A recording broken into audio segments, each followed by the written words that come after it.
Et oui, j'ai décidé de tout arrêter, j'ai essayé d'arrêter de travailler avec le coach qui s'occupait de moi depuis maintenant 1 an et demi. Mais vous inquiétez pas, tout va bien, on s'est quitté en très bons termes, il faisait du super boulot. Mais j'ai décidé de travailler différemment et de prendre en charge mes entraînements et de réfléchir à structurer mon année. Je vous explique mon cheminement, qu'est-ce qui m'a amené à prendre cette décision, quels sont mes objectifs pour l'année 2025 et qu'est-ce que je vais mettre en place. Je vous explique tout ça directement sur le vélo dans cette balade magnifique avec ce temps incroyable. On se retrouve juste après le générique.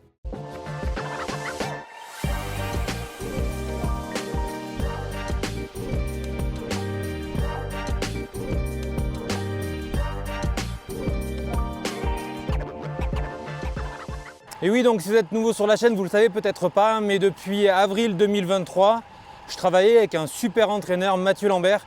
Vous le connaissez certainement parce que pour les cyclistes à la recherche de performance, il a un site internet, un podcast, et bref, ils sont 3 associés, ça s'appelle Cyclist Performance Academy, je vous mettrai le lien en commentaire. Moi, c'est pendant la période de la pandémie, je me suis fait tous les podcasts. Et j'avais kiffé la manière de voir l'entraînement, les thématiques abordées. Je suis quand même quelqu'un de scientifique. Donc j'avais adoré ça. J'avais contacté donc Mathieu qui lui entraîne vraiment des coureurs de haut niveau. Lui-même est élite. Il entraîne des coureurs pro, me semble-t-il, et des coureurs de très très haut niveau. Moi j'étais un petit peu le cycliste amateur. Et écoutez, ça a été super. On a travaillé pendant un an et demi. C'était vraiment des échanges techniques avec une collaboration avec des tests lactate, avec voilà, c'était rêvé hein, franchement. 1 an et demi avec quelqu'un qui maîtrise le sujet, je peux que vous encourager à vous faire accompagner si vous voulez simplement progresser. J'avais pas forcément d'objectif moi de performance, hein. J'ai jamais annoncé que je voulais être le meilleur au monde, je voulais juste m'améliorer. On a fait du super boulot. Notamment là je vous mets les quelques chiffres sur l'évolution de mes seuils. En 1 an et demi, passer d'un premier seuil à 210 watts à même poids, à poids égal à un premier seuil à 265 watts. Pareil pour les deuxièmes seuils, enfin bref, tout a été super. Voilà, ça a été 1 année et demie hyper riche. Et je voulais commencer par le souligner parce que on pourrait croire que quand on arrête une relation avec un entraîneur, ça pourrait être parce que ça se passe mal, c'est un peu ce qu'on entend. Donc voilà, en préambule, je voulais vraiment insister sur ça, c'est que ça a été que du plus, vraiment que du plus. Et je vous invite tous, si vous voulez progresser et que vous avez peut-être cette charge mentale, ce qui était mon cas à l'époque, sur je ne sais pas comment faire, ça m'agace, mais j'ai envie. Bref, j'étais bloqué par ma propre limite. Se faire accompagner, c'est incroyable. Vous devriez franchir le cap si vous hésitez. De mon point de vue, foncez. Si vous avez des questions plus précises sur qu'est-ce qu'apporte un coach, comment est-ce qu'on communique, quelles sont les exigences, je pourrais vous répondre en commentaire individuellement et vous apporter tout ça. Pour ceux qui ne me suivent pas sur Instagram, c'est vrai que sur l'entraînement, le quotidien, c'est plus sur ce réseau social que je partage, donc n'hésitez pas à me rejoindre pour savoir du coup comment je vais faire cette transition et vous auriez pu avoir justement les différents échanges et les différentes choses que je faisais avec mon coach sur ce réseau social qui est plus un réseau social du quotidien. Je ferme la parenthèse et il est temps pour moi maintenant de vous partager un petit peu qu'est-ce qui a déclenché vraiment cette envie de changement. Eh bien, vous allez peut-être trouver ça dingue, mais c'est un logiciel. C'est intervalle.icu. C'est un logiciel extrêmement ludique que maintenant certains connaissent de plus en plus. C'est un logiciel qui fait le lien entre l'entraîneur et l'athlète, un peu comme Training Peaks et d'autres solutions. Mais du coup là, j'ai découvert cette plateforme avec Mathieu, puis après j'ai regardé de très bonnes vidéos sur comment utiliser cet outil et j'ai trouvé que c'était un outil de geek. Et cet outil-là m'a vraiment donné envie d'aller creuser un petit peu. Et j'ai vu que c'était assez stimulant, assez intéressant de pouvoir prendre en main sa charge d'entraînement, de pouvoir créer ces séances, de pouvoir faire des choses ludiques. Et ça m'a redonné envie. Ça a été le déclencheur, mais ça m'a redonné envie de m'occuper de mes entraînements et de gérer mes entraînements. Et je pense que des fois, il ne faut pas grand-chose, il faut s'écouter. Là, le déclic, il est arrivé d'un coup. J'en ai parlé avec mon époux, je lui ai dit, écoute, je sens que cette charge mentale que j'avais peut-être à une époque, bah, je veux bien la reprendre. Et finalement, je ne voyais plus de charge mentale à le faire, parce que l'outil était ludique. Donc voilà, c'était vraiment le petit déclencheur. Et puis pour bien sûr en avoir parlé avec Mathieu, qui m'a dit, c'est génial que tu prennes en charge tes entraînements. C'est quoi, au bout d'un an et demi, finalement, tout ce que Mathieu me disait, bah, je le comprenais tellement que je me demandais pourquoi est-ce que c'est pas moi qui l'écrivais et qui me stimulait à aller faire mon propre entraînement. Donc finalement, Mathieu a bien fait son boulot. Je pense qu'un bon coach, moi qui fais du coaching sur d'autres sujets pour l'instant, c'est celui qui arrive à donner à l'autre les clés de la réussite ou de la liberté ou de l'autonomie.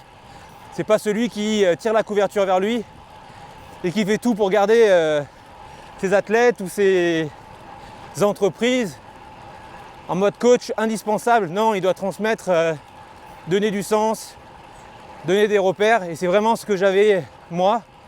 Donc j'étais complètement autonome pour travailler sur mes structurations d'entraînement.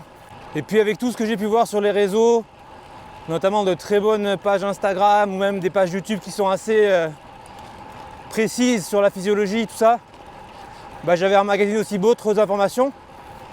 Et puis sur certains sujets, c'est aussi une réflexion que je me suis faite. À des moments donnés, le coach, il a une manière de voir les choses. Bon, a priori, celle que j'avais de la part de Mathieu était incroyable parce que j'ai beaucoup progressé. Mais vous savez, entre progresser à 150% quand on est un amateur et progresser à 110-120% en faisant vraiment ce que l'on aime, mon cœur a commencé à balancer vers et si je faisais pas cet entraînement-là, c'est pas qu'on n'en a pas discuté, hein. C'est qu'en fait en les faisant, je savais que ça marchait. Donc j'étais un peu le cul entre deux chaises, entre si tu le fais pas, tu vas pas progresser à 100%, 150%. Et si tu fais ce que tu veux faire, toi, bah pourquoi tu prends un entraîneur, pourquoi tu le payes? Donc voilà, c'est une autre raison qui m'a poussé à faire ce choix, donc de changer et de passer dans un mode auto-entraîneur, mon propre entraîneur, à partir du 1er novembre de cette année. Et pour être franc avec vous, un dernier élément, mais en fait finalement, je crois qu'on pourrait le mettre en dessus de tout, c'est que depuis quelques années, je me confie un peu, mais comme on est dans une chaîne où j'aime bien qu'on échange, autant être transparent. Il y a quelques années où j'étais vraiment un gros cochon, 104 kg. J'ai baissé un peu mon poids, mais pour le vélo, donc 82, 83, 84 kg, ça donne un petit peu de ventre. Je prends pas beaucoup de... Allez, je vais pas dire pas beaucoup, mais je prends du plaisir en montagne. C'est là où je suis au taquet, c'est là où j'adore être. Mais j'ai pas un gabarit de montagne. Donc, pour faire la synthèse de tout ça, parce que du coup ça peut être un peu difficile à comprendre, j'ai envie de reprendre en main mon entraînement. J'ai envie de tester des choses et de me faire plaisir sur un logiciel très ludique. Je baisse mon niveau d'exigence pour la saison à venir, pas monter 50% de progression, mais progresser un tout petit peu. Parce qu'en fait, mon objectif principal 2025, ça fait écho avec la dernière information que je viens de vous donner, c'est de perdre du poids. Et vraiment, autant c'est quelque chose qui pour certains paraît pas important, autant pour moi, c'est un peu crucial, quoi. C'est pas forcément que pour le côté vélo, ça serait se mentir. C'est aussi pour la confiance en soi, l'amour propre, on va dire. Je vais pas m'attarder là-dessus, parce que je vais faire une série de vidéos justement avec du vlog et partager justement, je l'espère, ma transformation dans les comportements alimentaires, ma façon de m'alimenter, et puis j'espère ma silhouette et tous les résultats que j'aurai. Donc ça, je t'invite à t'abonner, les vidéos sortiront prochainement.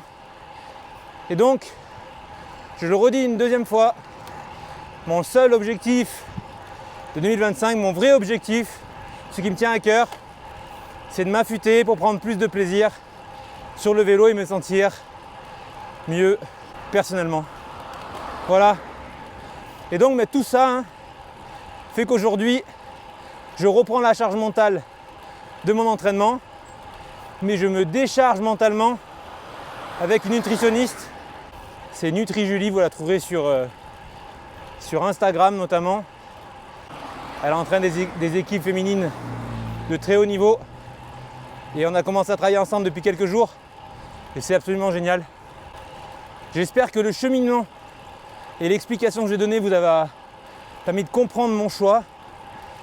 J'arrête mon coach parce que je veux me faire kiffer à tester mes entraînements.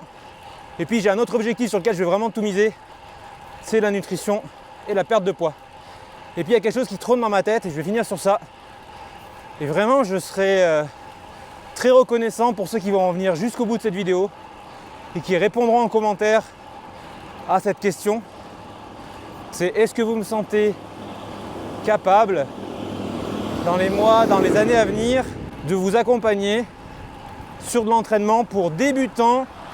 C'est-à-dire que j'imagine pas moi faire plus tard de l'accompagnement pour des sportifs en quête d'excellence. Je suis pas assez formé pour l'instant, mais je sais très bien faire. Je l'ai fait pour moi, je l'ai fait pour des collègues, pour des connaissances, et mes conseils seront appliqués et ils marchent. Donc je me dis que tester sur moi des choses, expérimenter la relation avec quelques athlètes initialement dans un mode d'entraînement, ça pourrait être pas mal. Et normalement, dans les mois qui viennent, j'espère pouvoir me lancer sur le sujet de manière plus professionnelle. Salut! Voilà, restez connectés sur la chaîne de toute façon. S'il y a du nouveau, vous serez informés ici. Voilà, merci à tous d'avoir regardé cette vidéo. J'espère que ça vous a ouvert aussi un peu l'esprit sur le sujet de l'accompagnement d'un sportif. Puis pour ceux qui me suivent, j'aime bien partager ma passion et ça passe par des moments de réflexion. Et donc j'espère que le contenu vous aura plu, cette petite vidéo vlog. Je vous dis à très vite sur la chaîne. Salut à tous!